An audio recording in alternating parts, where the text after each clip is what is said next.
No último vídeo a gente comentou de Isaías 61. A gente falou de todo aquele desfecho, a gente falou de como a gente está se encaminhando agora para o final do livro. E chegamos então no nosso último estudo. A gente vai ver como termina o livro de Isaías, né? O capítulo 62 vai continuar na mesma toada, na verdade a mesma toada de toda a segunda parte do livro de Isaías. A gente está falando aqui de uma consolação de Jerusalém, né? Deus falando, declarando o seu amor por Sião, por Jerusalém, falando que ele vai salvar esse povo. E essa parte vai até o capítulo 63. E no capítulo 63 muda-se de figura. A gente já comentou, o livro de Isaías ele tem um pouco desse revezamento nessa segunda parte. Em certo ponto ele está falando do amor ao povo, da disposição em salvar o povo, e depois muda-se o tema para a ira de Deus. É o que acontece aqui no capítulo 63. Deus declarando que ele vai trazer juízo. E a gente tem, a partir do verso 7 do capítulo 63, e vai se estender até o capítulo 64, verso 12, uma oração. Eu estou passando rápido por esses capítulos para a gente chegar logo até o fim, o 65 e 66, e a gente se detém um pouco mais, né? Então a gente tem aqui no 63, verso 7 até 64, verso 12, uma oração, que é uma oração típica de arrependimento, uma oração típica de exílio. A gente tem, quando o templo de Salomão é dedicado, a resposta que Deus dá a Salomão na oração dele de dedicação do templo, ele fala que se o povo orar e se humilhar, ele vai atender às preces do povo e ele vai salvar o povo. Na verdade, é uma confirmação que Deus dá de algo que ele já diz lá desde o princípio, lá desde os capítulos que falam da aliança de Deus com o povo, lá do livro de Levítico, capítulo 26, 27, Deuteronômio lá para o final do livro. Deus declarando que o povo vai se distanciar, vai receber punição por se distanciar de Deus, né? E que a última punição seria o exílio. Eles iam ser levados por uma nação que eles não conhecem, para um povo que eles não conhecem, espalhados pela terra. E que mesmo nessa situação o povo ia se arrepender, ia clamar a Deus, Deus ia ouvir, ia trazer eles de volta. Então esse tema é recorrente em todo o Antigo Testamento. A ideia do povo em situação de exílio, orando para Deus, pedindo perdão pelos pecados, reconhecendo o erro, e a gente tem a ideia então de Deus salvando e trazendo de volta. A gente tem vários paralelos a essa oração aqui de Isaías 63 e 64. A gente tem vários paralelos lá na oração que é feita em Daniel, capítulo 9. O capítulo 9 de Daniel, a primeira parte do capítulo, é isso acontecendo na prática. Daniel vivendo no exílio e fazendo essa oração, pedindo arrependimento, lamentando pela situação da cidade destruída, da cidade em ruínas, lamentando pela situação do próprio povo, da situação, digamos assim, moral que o povo se encontra, moral e espiritual, longe de Deus, e clamando por perdão, pelo retorno. É isso que a gente tem aqui nesses dois capítulos. E aí a gente vai depois ter lá no capítulo 65, no começo, consolações e juízos de Deus, de novo. A gente vai, chegando no final do livro, a gente vai ter muito disso. Deus falando que vai trazer juízo, e em seguida Deus consolando. Depois Deus fala de novo que vai trazer juízo, fala dos perversos que vivem, como os perversos vão ser destruídos, como ele não vai tolerar o mal para sempre, e depois vai falar que ele vai trazer o povo de volta, e que esse povo vai viver bem, e vai viver numa situação ótima, excelente, né? E essa descrição da situação de pós-exílio, de retorno do exílio, a gente vê lá no capítulo 65, a partir do verso 17. E a gente tem aqui diversos elementos bastante interessantes. Essa descrição da situação pós-exílica, a gente já comentou disso, mas agora no final não tem como não voltar a esse tema, porque ele vai repetir essas ideias. Ele vai fazer uma descrição de uma situação do povo que é praticamente impossível de acontecer na vida real de forma literal. Ele extrapola ao otimismo dessa situação do povo. Então, olha só, lá no capítulo 65 de Isaías, a partir do verso 17, ele vai dizer assim: pois eis que eu crio novos céus e nova terra, e não haverá lembrança das coisas passadas, jamais haverá memória delas. E ele vai continuar, ali no verso 18: exultem e alegrem-se para sempre no que eu crio, porque eis que crio para Jerusalém alegria e para o seu povo exultação. Eu me alegrarei por causa de Jerusalém, e exultarei no meu povo, e nunca mais se ouvirá nela nem voz de choro, nem clamor. Esses versos são interessantes porque, como a gente estava falando, está descrevendo a situação de Deus salvando o povo depois do povo ter sido levado para o exílio, depois do povo ter se desviado dos caminhos de Deus. O que é interessante, abrindo um parênteses aqui, que essa descrição, do ponto de vista do livro de Isaías, é, digamos assim, uma descrição futura. Isaías ele vive bem antes do exílio. Mas essa descrição é tão vívida do exílio e da volta do exílio que muitos estudiosos entendem que, na verdade, esses pedaços do livro de Isaías foram escritos depois. Foram juntados a Isaías depois. Por causa da forma como ele descreve, como se ele realmente estivesse lá, né? Mas olha aqui no verso 17 que a gente leu, depois desse retorno do exílio: eis que crio novos céus e nova terra, e não haverá lembrança das coisas passadas, jamais haverá memória delas. Você já ouviu esse verso em algum outro lugar da Bíblia? Se você está acostumado a ler a Bíblia inteira, ou se você está acostumado a ler o final da Bíblia, você já viu esse verso, ele é citado em Apocalipse. A gente tem falado aqui de como Apocalipse tende a citar o livro de Isaías, né? É interessante, o livro de Isaías é um dos livros mais citados por Apocalipse. Às vezes citações indiretas e às vezes citações diretas, como é o caso aqui. Quando a gente vai para o Apocalipse, no capítulo 21, que ele está descrevendo justamente a restauração do mundo de um ponto de vista escatológico, ou seja, não é o retorno de Israel do exílio, mas Deus trazendo o juízo para a terra e instaurando o seu reino na terra. E ele vai dizer o seguinte, em Apocalipse 21, verso 1, dizendo assim: eu vi novo céu e nova terra, pois o primeiro céu e a primeira terra passaram, o mar já não existe. É a mesma ideia aqui, repetidos os mesmos termos, é uma citação direta de Isaías. É interessante como a gente vê que a Bíblia lê a própria Bíblia. Ou seja, a gente tem aqui a interpretação que Apocalipse dá para esse texto de Isaías. Para o autor de Apocalipse, o texto de Isaías não é só uma situação de exílio, mas vai muito além disso. Ele está falando de uma restauração do mundo, uma restauração da humanidade, e não só uma restauração do povo de Israel, porque os dois temas estão interligados. Um simboliza o outro nessa leitura bíblica, né? Para a visão de Apocalipse, todo o livro de Isaías está se referindo não só à restauração do povo de Israel, mas à restauração de todo o mundo, de toda a humanidade. Não só a um contexto de retorno do exílio, mas a um contexto de fim do mundo e fim de todas as coisas.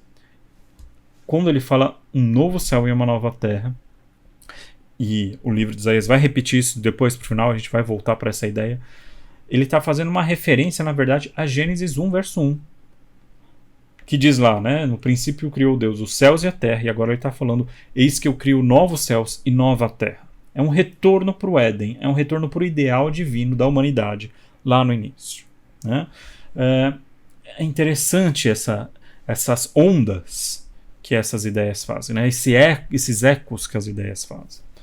Então, o novo céu e a nova terra, que seria o retorno do exílio, agora é um novo céu e nova terra para o mundo todo. Mas, ao mesmo tempo, olha só, quando a gente chega aqui no verso 20, ele diz que não haverá mais nela criança que viva somente alguns dias, nem velho que não complete os seus dias, porque morrer aos 100 anos será morrer ainda jovem, e quem pecar só aos 100 anos será amaldiçoado. Então, olha só, ele está falando de uma vida longa, ele não está falando de um cenário onde não existe mais morte, como o Apocalipse vai ampliar. Ele está falando de um cenário onde a vida vai se tornar muito mais longa, né? E várias ideias aqui do final aqui do capítulo 65 de Isaías vão ser retomadas em Apocalipse agora com uma leitura escatológica e universal. Então olha, por exemplo, o verso 25. O lobo e o cordeiro pastarão juntos. O 25 aqui de Isaías 65. Né? O lobo e o cordeiro pastarão juntos, e o leão comerá palha como boi. Pó será a comida da serpente. Não se fará mal nem dano algum em todo o meu santo monte, diz o Senhor. Então, a ideia do lobo andar com o cordeiro e eles pastarem juntos é interessante porque não é uma ideia fisicamente possível.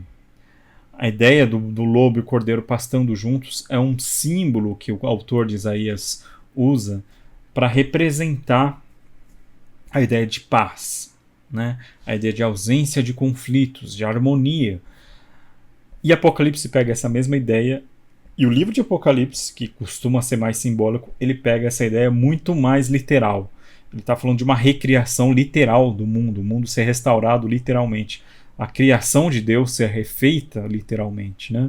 Então o lobo e o cordeiro pastando juntos em Isaías é simbólico, em Apocalipse tende-se a ter uma leitura mais literal, porque ele está falando de verdade de uma recriação do mundo, né? E aí a gente chega nesse final aqui e a gente chega para o último capítulo, capítulo 66 de Isaías. Um capítulo que tem temas que vão retornar ao capítulo 1. Né? A gente vai aqui verso por verso, do 1 ao 4. E ele vai dizer assim: Assim diz o Senhor, o céu é o meu trono, e a terra é o estrado dos meus pés. Que casa, então, vocês poderiam construir para mim? Ou que lugar para o meu repouso? Então a primeira ideia, Deus falando que o templo não é suficiente para conter a ele. Ele não vive no templo porque ele vive na terra toda. O céu é o trono dele. Né? Deus ocupa todo o céu. O templo não é suficiente para ele. Aqui é uma espécie de consolo para a ideia de um templo destruído na situação de exílio. Né? E da grandeza de Deus. Né? A gente tem aqui ainda a ideia de céu e terra. O novo céu e a nova terra são a habitação desse Deus. O novo céu e a nova terra, lá do capítulo 65, se tornam, aqui no capítulo 66, o grande santuário, a grande habitação de Deus. Verso 2: Porque a minha mão não fez todas essas coisas e todas vieram a existir, diz o Senhor, mas eis para quem olharei, para o aflito e abatido de espírito, e que treme diante da minha palavra. E aí ele retoma um tema importante do capítulo 1, que está aqui no verso 3. Quem mata um boi é como o que comete homicídio. Quem sacrifica um cordeiro, como o que quebra o pescoço de um cão. Quem traz uma oferta de cereais, como o que oferece sangue de porco. Quem queima incenso, como o que bendiz um ídolo. Como esses escolheram seus próprios caminhos, e a sua alma tem prazer nas abominações. Aí verso 4. Assim eu lhes escolherei para o castigo, e farei vir para eles o que eles temem. Porque clamei, e ninguém respondeu. Falei, e não escutaram. Mas fizeram o que era mal aos meus olhos, e esconderam aquilo em que eu não tenho prazer. Então o que ele está falando aqui? O que ele quer dizer com quem mata um boi é como o que comete um homicídio? Né? Ele está retomando um tema do capítulo 1, que é Deus vendo todo o ritual do templo e falando, gente, não é isso que eu quero. Né? Não é isso, na verdade, que justifica vocês. O que justifica vocês é praticarem o bem. A ideia dos sacrifícios e do arrependimento é para vocês mudarem o caminho de vocês e irem fazer o bem. Né? Essa ideia ela está muito mais desdobrada, mais destrinchada no capítulo 1, e ela é retomada de maneira rápida aqui no final do livro. Mas é interessante essa ponte, a gente já falou disso. A gente tem falado isso desde o antepenúltimo capítulo, né, desse estudo de Isaías, que a gente vai se aproximando do final do livro e a gente vê temas ali do começo do livro serem retomados. E a gente tem esse tema aqui no capítulo 1, no verso 11, quando ele diz o seguinte: O Senhor diz, de que me serve a multidão dos sacrifícios que vocês oferecem? Estou farto dos holocaustos de carneiros e da gordura de animais cevados. Não me agrado do sangue de novilhos, e nem de cordeiros, e nem de bodes. Deus quer, na verdade, um coração contrito. É o que ele diz aqui, que ele fala quando a gente volta no capítulo 66, o verso 2, né? Eis para quem olharei, para o aflito e abatido de espírito, e o que treme diante da minha palavra. É isso que Deus quer, né? Ele não quer esse monte de sacrifícios, esse monte de rituais. O objetivo dos sacrifícios e dos rituais é fazerem o ser humano mudar os seus caminhos e retornar.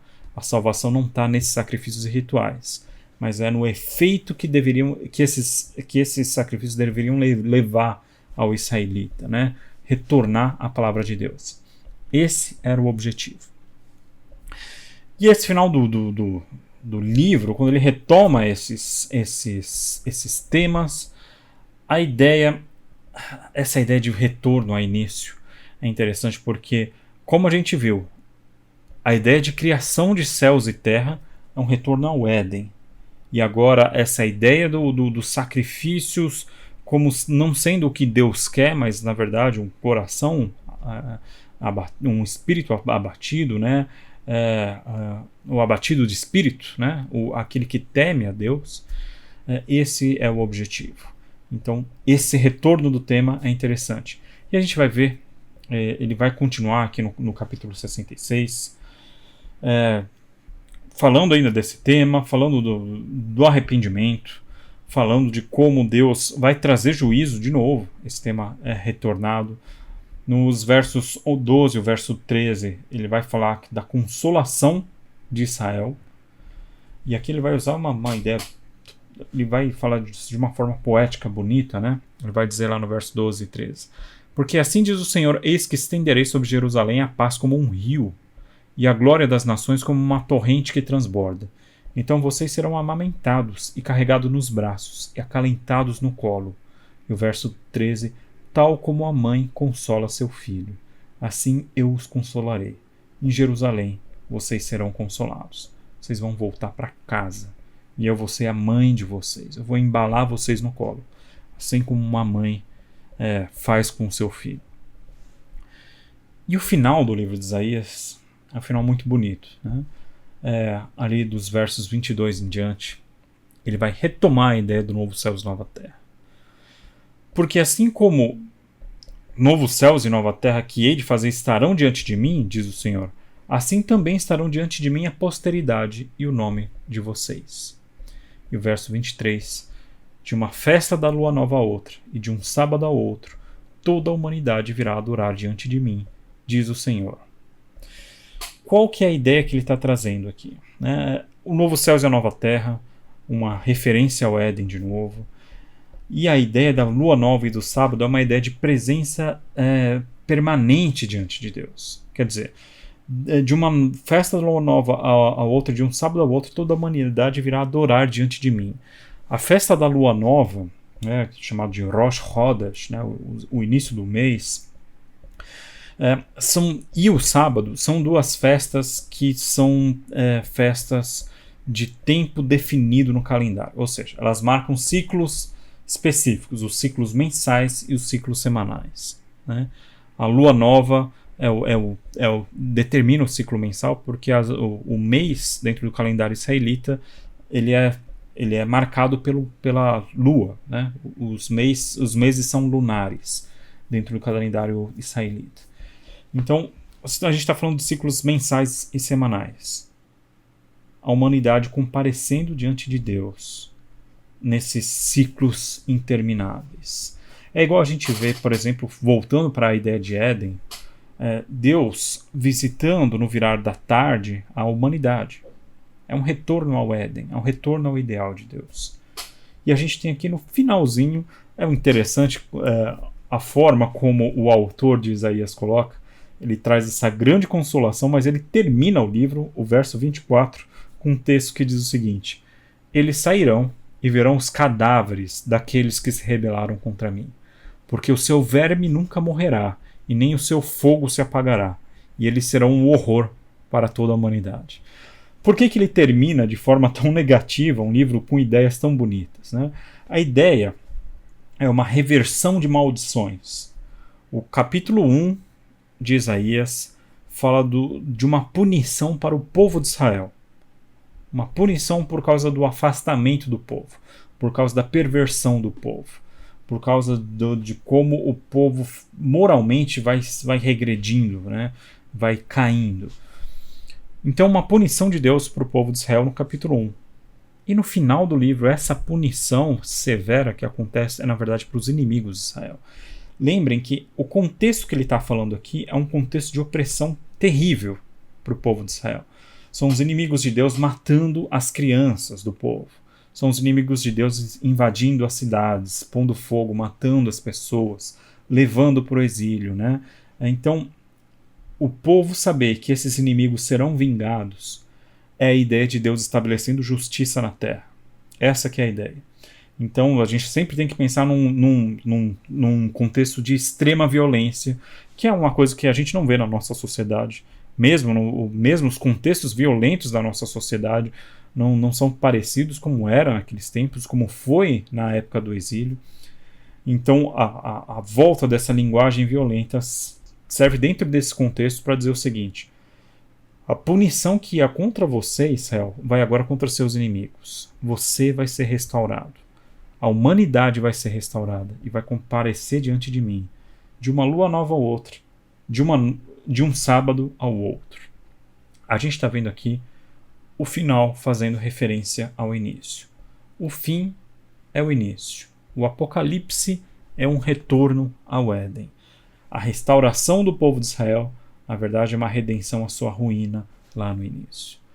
E assim termina o livro de Isaías, com todas essas camadas, com todas essas consolações e juízos que vão se alternando desde o começo até o final do livro. Toda essa jornada que se faz no livro de Isaías. É muito interessante esse livro de Isaías, porque é um livro tão marcante que ele vai reverberar por todo o restante da Bíblia. Então, o Novo Testamento cita constantemente o livro de Isaías. Como a gente viu até o final, até o livro de Apocalipse. As citações infindáveis aqui do livro de Isaías. Então, para a gente encerrar esse livro, é bom revisitar alguns temas importantes de Isaías. Primeiro, a ideia de justiça dentro do livro de Isaías. Deus é justo. E porque Deus é justo, ele vai trazer justiça. E quando eu digo justiça, né, o juízo é punição. Deus trazer punição é parte da ideia de justiça que é intrínseca a Deus. Né? Um Deus que é justo, ele não pode deixar o perverso continuar agindo. Então, essa ideia dos perversos serem destruídos e tal, uma ideia que é tão forte, tão recorrente no livro, é uma ideia de justiça. Só que a justiça divina, ela reverbera na justiça daquele que teme a um Deus justo. Então, outra ideia que a gente vê no livro de Isaías, recorrente, a gente falou muito no último estudo, é a ideia de você fazer justiça dentro do seu contexto. Você trazer justiça àquele que está sendo oprimido. A palavra justiça, a palavra tzedakah, dentro da língua hebraica, ela se refere tanto à justiça como também a você fazer atos de caridade aos pobres, aos oprimidos. Então, a justiça de Deus na humanidade, ela reflete na nossa justiça àqueles que estão ao nosso alcance. E não só trazer punição aos perversos, né? Esse é um aspecto até menor da justiça, mas mais do que isso, é trazer libertação, salvação àquele que está sendo oprimido. Essa é a principal manifestação de justiça dentro de um pensamento bíblico, dentro de um pensamento onde Deus é justo, então o homem imita a justiça de Deus, fazendo justiça também. É um tema que percorre todo o livro de Isaías. Mas um tema importante no livro de Isaías é a ideia de esperança. Né? O livro anuncia um juízo, anuncia tempos difíceis e já traz a esperança. Quando você estiver no pior momento possível, quando o mundo estiver caindo diante de você, lembre-se, isso já estava previsto. O plano de Deus não desapareceu. Né? Deus ainda está no controle. Então, nesse momento difícil, lembre-se que também vai vir depois dele um momento bom, um momento de recriação, momento de Deus consolar o seu povo, de trazer ele de volta para casa e de embalar ele como uma mãe embalando o seu filho no colo. Essas ideias são muito fortes no livro de Isaías, e quando a gente lê Isaías, a gente lembra de um Deus misericordioso, né? Um Deus que é duro no seu julgamento, porque o objetivo dele é exterminar o mal, para que o bem vença, e assim ele possa consolar a humanidade eternamente. O livro de Isaías termina extrapolando a ideia de que ele se refere simplesmente ao povo de Israel, mas ele tem diversas vezes essa ideia de universalidade. E principalmente, um elemento que a gente tem que terminar o livro de Isaías falando dele, existe um braço de Deus que vai se revelar na história da humanidade. Existe um renovo, uma raiz que vai crescer. Existe uma criança, né, um nascido, que vai ser a representação de Deus com a gente. Existe um servo de Deus que vai ser humilhado, que vai ser morto, mas não para que o mal prospere, mas para que o mal seja exterminado, né? Existe um servo que vai trazer restauração para Israel, trazer os perdidos de Israel dos confins da terra e também vai levar para esses confins da terra a luz de Deus. O livro de Isaías é um livro que lembra para a gente que a história de Israel é, na verdade, um símbolo para a história de toda a humanidade. O exílio de Israel é um símbolo para o nosso exílio hoje. O desvio moral, a decadência moral de Israel é um alerta para a nossa decadência moral hoje. E, principalmente, a restauração de Israel é uma lembrança da nossa restauração que vai ser trazida para Deus um dia. E que esse dia aconteça em breve e em nossos dias ainda.